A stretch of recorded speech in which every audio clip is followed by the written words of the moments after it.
अच्छा, ये जो मैंने डैशबोर्ड बनाया हुआ है इसमें मैंने एक एडिशन किया है। इसके अंदर मैंने दो कॉलम ऐड कर दिए, एक लॉन्ग टर्म होल्डिंग के, शॉर्ट टर्म होल्डिंग के। मिसाल के तौर पे देखें, सिनर्जी मेरे पास है 2,55,000।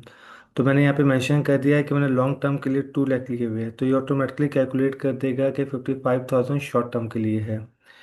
जैसे हम पहले एक्सप्लेन कर चुका हूँ, रेड में वो टैक्स होता है जो आपने खुद एंटर करना है, और बाकी ब्लैक ऑटोमेटिकली फार्मूला से कैलकुलेट हो जाता है, जिसको आपको चेंज करने की नीड नहीं है। तो मैंने अब हर शेयर्स के अंदर लॉन्ग टर्म और शॉर्ट टर्म का एक कंसेप्ट ऐड कर दिया, जैसे हमने अपनी लास्ट वीडियो में सीखा था कोर सेटेलाइट स्ट्रेटेजी के बारे में। तो बस ये दो ऑप्शन ऐड कर दिए। उसके अलावा मैंने काफ़ी एडवांस एक डैशबोर्ड बनाया है, जो मैं अभी आपको यहाँ पे एक्सप्लेन कर देता हूँ। इस डैशबोर्ड में जितनी भी चीज़ें हैं, बेसिकली चार टैब्स हैं। पहले का नाम है portfolio, sector allocation, daily summary, corporate action, और ये risk and target price watch. यहाँ से पूरा पोर्टफोलियो आता है। लेकिन ये जो चार बॉक्सेस है ना, ये आपको चारों शीट्स पे दिखेंगे। अगर मैं पोर्टफोलियो पे क्लिक करूँ, डेली समरी पे क्लिक करूँ, कॉर्पोरेट एक्शन पे क्लिक करूँ, रिस्क टीपी पे क्लिक करूँ, ये टॉप वाले चार बॉक्स चेंज नहीं होंगे। नीचे वाला सारा डैशबोर्ड चेंज हो जाएगा। तो पहले ये मैं टॉप वाले चार बॉक्स आपको एक्सप्लेन कर देता हूँ, उसके बाद फिर मैं नीचे वाले चार पे जाता हूँ। ये 24 घंटे मुझे बताता है मेरे करंट पोर्टफोलियो की कंडीशन क्या है। ये बता रहा है आपके पास फिलहाल 22 कंपनीज के शेयर हैं, जिसकी मार्केट वैल्यू है 12.52 करोड़। मैंने इन्वेस्ट किया हुआ है 9.63 करोड़। तो ये मुझे शो कर रहा है कितने पैसे इन्वेस्ट है, ये मार्केट वैल्यू है, और ये आपका 2.90 करोड़ प्रॉफिट है, जो परसेंटेज में इतना बनता है। तो ये ओवरऑल पोर्टफोलियो को शो कर रहा है, इस टैब की समरी है। अच्छा, ये जो सेकंड वाला है ये डेली समरी है। ये मुझे शो कर रहा है कि जो मेरा वर्किंग डे था लास्ट फ्राइडे, आज के दिन में क्या गेन्स हुए मुझे। तो मुझे फ्राइडे के दिन 28.19 लाख का गेन हुआ है, जो परसेंटेज में 2.30 होता है, जिस तरह की परसेंटेज इन्वेस्टिफाई में आती है। इसमें बस एडिशन मैंने ये किया है, एक फीचर ऐड कर दिया है। ये मुझे टोटल प्रॉफिट भी दिखा रहा है, टोटल लॉस भी दिखा रहा है, और यहाँ पे नेट दिखा रहा है। ये दिखा रहा है 28.66 लाख रुपीज़ आपको प्रॉफिट हुआ था, 47,000 आपको लॉस हुआ था, नेट आपका ये बच गया। जो इन्वेस्टी फाइव वाला है ना, वो सिर्फ आपको नेट दिखाता है, वो ये नहीं बताता टोटल प्रॉफिट कितना, टोटल लॉस कितना है। फॉर एग्जाम्पल, अगर इन्वेस्टी फाइव में क्या होगा, कुछ शेयर्स ने आपको 10 लाख प्रॉफिट दिया, 2 लाख लॉस दिया, तो वो आपको दिखा देगा, सॉरी, 8 लाख रुपीज़। वो ये नहीं शो करेगा कि 10 लाख प्रॉफिट वाले थे, 2 लाख लॉस वाले थे। वो बस दिखाता है नेट 8 लाख है। तो ये नेट भी दिखाता है, टोटल प्रॉफिट भी दिखाता है, टोटल लॉस भी दिखाता है, ठीक है।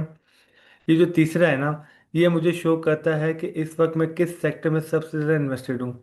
तो वो मुझे बता रहा है कि आपका टोटल 11 सेक्टर्स की कंपनी है, और सबसे ज़्यादा इन्वेस्टेड आप रिफाइनरी सेक्टर के अंदर, जिसके अंदर आपने 3.07 करोड़ रुपये लगाया हुआ है रिफाइनरी सेक्टर के अंदर। और ये मेरे पोर्टफोलियो का 31.9% है। और इस सेक्टर की मेरे पास चार कंपनीज है, ये शो कर रहा है, ठीक है। और ये कॉर्पोरेट एक्शंस, ये मुझे बताता है कि आपके पोर्टफोलियो में जो कंपनीज है, उसमें से अपकमिंग किस कंपनी की बोर्ड मीटिंग होने वाली है, उसकी एक्स डेट क्या है, ये सब शो कर रहा है। तो मुझे कह रहा है कि पीपीएल की है 31 अगस्त को, तो उसकी डिटेल्स ने मुझे शो करना शुरू कर दिया। तो बेसिकली ये जो चार टैब्स है ना, इन्हीं चारों की मेन मेन समरी यहाँ पे शो हो रही है। अब एक एक करके मैं आपको अपने तमाम टैब्स को एक्सप्लेन करता हूँ। मैंने पहले पे क्लिक कर दिया है पोर्टफोलियो एंड सेक्टर एलोकेशन।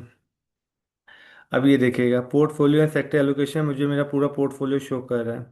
यहाँ पे मैंने सेक्टर पे ऑल सेक्टर किया तो तमाम शो कर, जैसे मैं रिफाइनरी पे क्लिक करूंगा, तो देखें, ये कह रहा है कि आपके पास रिफाइनरी के ये शेयर्स पड़े हुए हैं। अटक रिफाइनरी है, सिनर्जी है, नेशनल रिफाइनरी है, पीआरएल है। और अगर मैं सीमेंट पे क्लिक कर दूं, तो ये मुझे शो कर रहा है सीमेंट में डीजीकेसी है, लकी सीमेंट है, मेपल लीव है।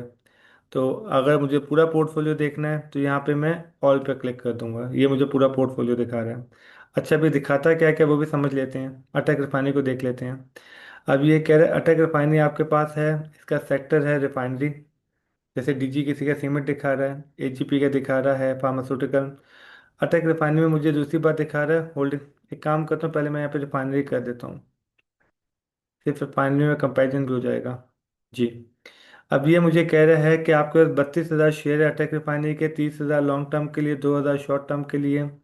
आपकी जो एवरेज प्राइस है वो 754 है। जो लास्ट डे की प्राइस थी 1,063 थी। फ्राइडे की जो उसकी क्लोजिंग हुई है वो 1117 पे हुई है। तो फ्राइडे को 54% इंक्रीज हुआ है, 5.09 परसेंटेज में था। टोटल इन्वेस्टमेंट आपने 2.41 करोड़ की हुई है, जो कि 25% बनता है आपके पूरे पोर्टफोलियो का। मार्केट वैल्यू इसकी 3.58 करोड़ है, आपको 1.16 करोड़ प्रॉफिट हो रहा है। और अनरियलाइज प्रॉफिट 48% है। अच्छा, मैंने जो इसकी टारगेट प्राइस सेट की हुई है, उस टारगेट प्राइस के हिसाब से ये कह रहा है कि आपको 34.23% और चाहिए अपने टारगेट प्राइस पे पहुंचने के लिए। ये इसका डेली वॉल्यूम दिखा रहा है, तमाम चीज़ें शो कर रहा है। ठीक है। और ये आगे अब आते हैं। अगर आपको लगता है सारी इंफॉर्मेशन काफ़ी नहीं है, अच्छा, इसमें एक और बड़ा मजे का ऑप्शन मैंने ऐड किया जो मैं पहले बताना भूल गया। ये देखें, अटक रिफाइनरी लिखा हुआ है यहाँ पे, ये बता रहा है कि इस कंपनी का नाम ये शरिया कंप्लाइंट है। और साथ साथ ये भी बता रहा है कि ये किस इंडेक्स का पार्ट है। देखिए यहाँ पे लिखा है KC 100।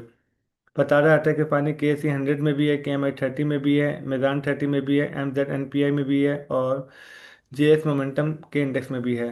अब सिनर्जी देखें, सिनर्जी सिर्फ इन दो में तो शो कर रहा है। तो ये सब बता देता है कि कौन सी कंपनी किस इंडेक्स का पार्ट है, किस इंडेक्स का पार्ट नहीं। अब देखें, अटक रिफाइनरी क्यों टॉप 20 डिविडेंड देने वाली कंपनियों में से नहीं है, तो ये शो नहीं कर रहा PSX 20 का। इसी तरह अगर मैं इसको रिफाइनरी से हटा के मैं इसको ले आता हूँ सीमेंट के ऊपर। अब सीमेंट में देखें, लकी सीमेंट। तो ये लकी सीमेंट की भी इसने तमाम डिटेल दे दी, कहाँ कहाँ का पार्ट है, कहाँ कहाँ का नहीं। अब एक काम करते हैं, ऑल सेक्टर जाते हैं और मैं हपको को ढूंढता हूँ। जहाँ तक मुझे याद पता है, हपको इसके अंदर है।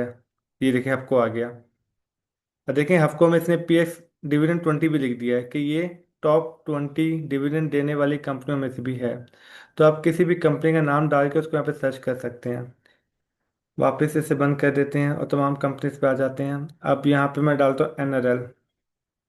NRL, ठीक है। अब ये NRL की डिटेल दे रहा है मुझे सारी की सारी। अगर आपको लगता है ये सारी डिटेल काफ़ी नहीं है, तो देखें जो फर्स्ट कॉलम है यहाँ पे डिटेल्स का कॉलम दिया है, उस पर क्लिक कर दें। एक पॉपअप विंडो ओपन हो जाएगा। इसके अंदर भी आपको तमाम डिटेल्स मिल जाएगी, बड़े फॉन्ट के साथ। कैसे? ये कह रहा है नेशनल रिफाइनरी है, शरिया कंप्लाइंट है, आपकी करंट प्राइस इतनी है, लास्ट डे की प्राइस ये थी, आपने 45.89 लाख इन्वेस्ट किए हुए, जिसकी मार्केट वैल्यू ये है। 11,500 क्वांटिटी आपके पास, जिसमें से 10,000 आपने लॉन्ग टर्म के लिए रखी हुई है, 1,500 शॉर्ट टर्म के लिए रखी हुई है। मेरी एवरेज है 399 की। टारगेट प्राइस मैंने इसकी 600 सोची हुई है। स्टॉप लॉस 480 का डाला हुआ है। इसको अपने टारगेट, अभी इसकी करंट प्राइस क्योंकि 526 है, तो इसको अपने टारगेट प्राइस पे पहुंचने के लिए 14% इंक्रीज की नीड है। ये इसका डेली वॉल्यूम है। 52 वीक की रेंज दी हुई है कि 52 वीक्स में इसकी लोवेस्ट 488 था, हाईएस्ट इसका 534 था। अपकमिंग बोर्ड मीटिंग कब है इसकी, ये तमाम डिटेल इसने यहाँ पे दे दी है। इसको कहते थे बन। और ये हमारा हो गया था हाँ, होल्डिंग वाला टेबल। अब आते हैं सेक्टर एलोकेशन पे। जैसे ही मैं सेक्टर एलोकेशन पे क्लिक करूंगा, ये सेक्टर वाइज ब्रेकअप दे रहा है। ठीक है। ये बता रहा है सबसे ज़्यादा इन्वेस्टेड अब रिफाइनरी में है, 3.07 करोड़, 31.9% है। फिर कमर्शियल बैंक के अंदर है। अच्छा, रिफाइनरी में ये भी बता रहा है कि आपके पास 4 स्टॉक्स है। अनरियलाइज प्रॉफिट आपका 1.5 करोड़ है, जो 48% बनता है। कमर्शियल बैंक में आपका 2 स्टॉक है, एक मैदान बैंक है, एक फेडरल बैंक है। और ये मुझे पूरा सेक्टर एनालिसिस करके दे रहा है डिसेंडिंग ऑर्डर में। मतलब जिस सेक्टर में सबसे ज़्यादा इन्वेस्टमेंट टॉप पे दिखा रहा है। 31% रिफाइनरी में, 25% कमर्शियल बैंक में, 12% सीमेंट में, 9% ऑयल एंड गैस के अंदर। ये तमाम डिटेल्स दे रहा है इसके अंदर मुझे। तो ये पूरा सेक्टर एनालिसिस है। आपने नोट किया होगा टॉप पे मैंने सेक्टर एलोकेशन पे क्लिक किया था। ठीक है। अगर मैं ऑल सेक्शन पे क्लिक कर दूं, तो ये मुझे होल्डिंग्स भी सारी दिखा देगा, सेक्टर वाइज भी सब दिखा देगा, दोनों चीज़ें शो कर देगा। एक काम करता हूँ, यहाँ से मैं एनएल मिटा देता हूँ। देखें, अब इसने ऑल सेक्शन का मतलब ये दोनों चीज़ें शो करो। तो पहले ये मुझे सारी होल्डिंग्स दिखा रहा है, फिर ये मुझे पूरा सेक्टर वाइज ब्रेकअप दे रहा है जो अभी मैंने आपको दिखाया। और नीचे मुझे एक और चीज़ मैंने ऐड की हुई है इसके अंदर, PSX इंडेक्सेस। ये मुझे बताता है किस इंडेक्स के अंदर आपने कितना इन्वेस्ट किया हुआ है। मेरी जो टोटल शेयर है उसमें 20 KC 100 का पार्ट है, और वो 95% है। जो मेरे पास टोटल शेयर्स में 18 KMI 30 का भी पार्ट है। मेरे पास टोटल शेयर्स कितने हैं, ये टॉप पे हमने लिखा था 22 शेयर्स है मेरे पास। इस तरह मेरे पास जो शेयर्स है टोटल 22, इसमें से 3 शेयर ऐसे हैं जो टॉप डिविडेंड देने वाली कंपनीज हैं। उसमें से 16 कंपनीज ऐसी हैं जो मेज़ान के 30 इंडेक्स में भी आती हैं, और इसमें भी है। तो 22 के 22 शरिया कंप्लायंस है, क्योंकि मैं सिर्फ शरिया कंप्लायंस में काम कर रहा होता हूँ। तो ये सारे के सारे इंडिसेस का भी इसने ब्रेकअप यहाँ पे दे दिया है। अच्छा, एक बात मैं रिपीट कर दूं, ये सारी इंफॉर्मेशन ऑटोमेटिक आ रही है, मैंने कोई भी मैनुअल एंट्री नहीं की हुई। ऑटोमेटेड है सारा का सारा। ये हो गई मेरी पहला टैब। दूसरा टैब है डेली समरी। जैसे ही मैंने डेली समरी पर क्लिक किया, ये मुझे पूरे दिन का एनालिसिस बताता है। जैसे ये दिखा रहा है कि आपको दिन में, ये तो आपको पता फिक्स बॉक्स है। ये जो 28.1 लाख है ना, इसका ब्रेकअप देगा ये। अब देखिए यहाँ पे मैंने बहुत सारे फिल्टर डाले हुए हैं। मैंने कहा तमाम के तमाम सेक्टर की कंपनी दिखाओ। अगर मैं इसमें से क्लिक कर दूं, इसे रिफाइनरी को, अब ये सिर्फ रिफाइनरी का दिखा रहा है। अब ये देखें यहाँ पे मैंने बहुत सिंबल डाले हुए हैं। आपको किस ऑर्डर में देखना है? मैं कहता हूँ मुझे ऑर्डर में दिखाओ सबसे ज़्यादा प्रॉफिट किसने कमा के दिया, तो daily profit highest to lowest डाल देता हूँ मैं। जी, ये कह रहा है अटैक रिफाइनरी ने सबसे ज़्यादा प्रॉफिट कमा के दिया 17.31 लाख, 17 लाख तक, 17 लाख 30 हज़ार। फिर नेशनल रिफाइनरी ने कमाया 3 लाख 75 हज़ार। फिर सिनर्जी 3 लाख 21 हज़ार, और ये 16 के। और अगर मैं कहता हूँ नहीं, इस तरह मत दिखाओ, परसेंटेज में दिखाओ, तो परसेंटेज में मैं दिखा देता हूँ आपको। परसेंटेज, डेली परसेंटेज, जी सबसे ज़्यादा परसेंटेज थी पीएलएल की, 9.97%। आपको पता है मैं पीएलएल में कम इन्वेस्टेड हूँ, लेकिन परसेंटेज वाइज सबसे ज़्यादा गेन इसमें आया था। फिर सिनर्जी में 9.55, नेशनल फाइनेंस 6.60। तो ये मेरा डेली पूरा ग्राफ मुझे दिखाता है। यहाँ पे दिखा रहा है कि लास्ट डे की प्राइस क्या है, करंट प्राइस क्या है, डेली चेंज कितना आया है, डेली परसेंटेज में चेंज कितना आया है, ये रुपीज़ में चेंज है, होल्डिंग क्वांटिटी कितनी है, आपका प्रॉफिट कितना हुआ, वॉल्यूम्स कितने हुए, ये तमाम चीज़ें यहाँ पे शो कर रहा है। जब फाइनली को हटा देते हैं यहाँ पे, वापस ऑल सेक्टर पे क्लिक कर देता हूँ, तो ये बेसिकली डेली समरी के लिए सारा का सारा। ठीक है, ये हम बढ़ते हैं आगे अब। अच्छा, अब एक और चीज़ है, जिसे मैं आपको शो करता हूँ।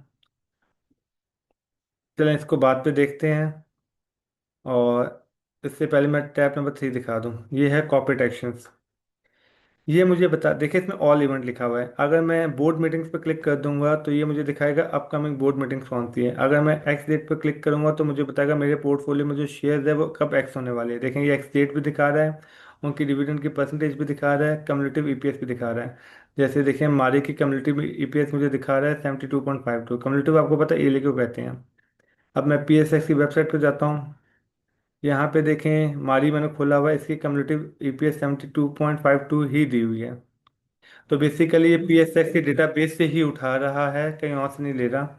तो इससे सारी इंफॉर्मेशन यहाँ पे मैच कर रही हैं। तो यहाँ पे इसने 72.52 दिखा दिया, cumulative EPS, dividend in percentage, dividend amount, dividend date, ये तमाम चीज़ें यहाँ पे शो कर रहा है ये। तो यहाँ पे,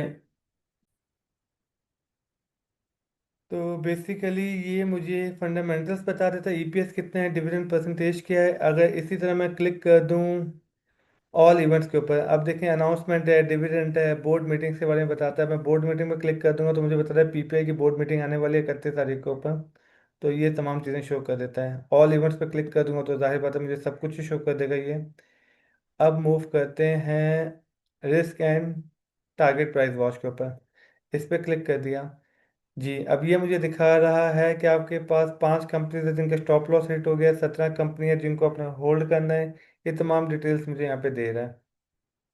और जैसे ही मैं क्लिक करूँगा होल्ड के ऊपर तो देखें ये मुझे कह रहा है एटीएल होल्ड करें। और उसकी, अच्छा ये सब टारगेट प्राइस इसकी 1500 है, अभी मैंने ये रखी हुई है। सिनर्जी की टारगेट 17 है। तो जैसे ही मैं इस पर क्लिक करता हूँ होल्ड पे, तो ये सारी उन कंपनीज का बताएगा जो मैंने होल्ड किया हुआ है। टारगेट प्राइस हिट पे क्लिक करूँगा तो वो मुझे शो करेगा कि किन किन की टारगेट प्राइस हिट हो गई है। स्टॉप लॉस पे हिट करूँगा किस किस का स्टॉप लॉस हिट हो गया। ऑल पे क्लिक करूँगा तो तमाम की तमाम कंपनीज मुझे यहाँ पे ये शो कर देगा। तो देखें यहाँ पे लिखा हुआ है किसको कंटिन्यू करना है, किसकी हिट हो गया, किसका नहीं हुआ, तमाम डिटेल्स मुझे ये इस फोल्डर के अंदर दे देता है। तो ये 4 मेन शीट्स हैं जो मैंने अभी अपने अपडेटेड डैशबोर्ड के अंदर बनाई हुई है।